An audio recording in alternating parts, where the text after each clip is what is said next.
Permohonan amnesti atau pengampunan yang diajukan pimpinan kelompok bersenjata Din Minimi masih dalam proses pengkajian. Namun pemberian amnesti dianggap pantas agar perdamaian makin terwujud di Aceh. Ini harus dikonsultasikan dengan DPR RI. Oke, DPR RI saya datangi Komisi 3 kan. Sudah ketemu, sudah rencana ini mereka akan mendukung gitu kan. Jadi amnesti ini saya yakini tidak akan ada hambatan. Hanya perlu waktu gitu, karena nggak mungkin dari 2 hari saya daftar nama teman-teman juga belum dapatkan. Data dari saya sudah ada. Sudah. Amnesti sesuai konstitusi diberikan untuk mengampuni status atau perbuatan pidana warga negara, terutama yang melakukan gerakan separatis atau pemberontakan. Akhir Desember lalu, tepatnya 28 Desember 2015, kelompok separatis yang pernah tergabung dalam gerakan Aceh Merdeka pimpinan Nurdin Ismail turun senjata. Selain meminta persyaratan amnesti, pria yang telah 4 tahun berada dalam persembunyian ini juga mengajukan beberapa permohonan kepada pemerintah Indonesia. Ia memohon pemerintah pusat merealisasikan nota kesepahaman Helsinki 2005, di mana pemerintah harus memperhatikan yatim piatu, para janda dan fakir miskin mantan anggota GAM. Din Minimi juga meminta KPK mengusut tuntas APBD Aceh, serta mengirimkan tim peninjau dan pengawas untuk Pilkada 2017 mendatang.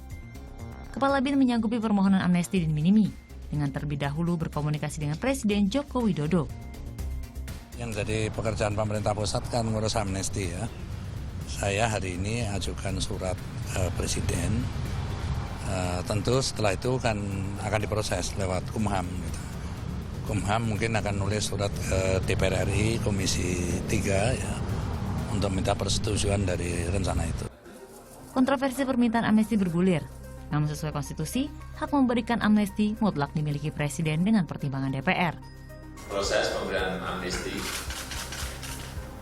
sudah saya sampaikan dulu sejak awal, saya sampaikan juga ke Kepala BIN bahwa ini akan kita berikan, tetapi juga kita harus melihat masalah HAM dan koridor hukum yang ada, tetapi intinya akan kita berikan amnesti. Namun hingga kini proses amnesti masih dikaji dari berbagai sisi, terlebih dengan rencana adanya proses hukum terlebih dahulu sebelum Din Minimi diberikan amnesti. Justru itu, amnesti itu menghilangkan proses hukumnya. Kan dia melakukan tindak pidana, misalkan contohnya pemilikan senjata tajam itu kan nggak boleh. Bahkan penegak hukum lain melakukan tindakan kriminal. Justru itu tidak diproses, dia mendapat amnesti. Kalau diproses dulu namanya bukan amnesti, grasi. Dihukum dulu, nanti minta pengampunan kepada Presiden, dikurangi sama Presiden atau dihapuskan. Jika amnesti diberikan, akan ada sisi positif, di mana mantan anggota gerakan ini bisa kembali bergabung dengan Ibu Pertiwi dan bermasyarakat lagi, sehingga tercipta persatuan di atas keberagaman.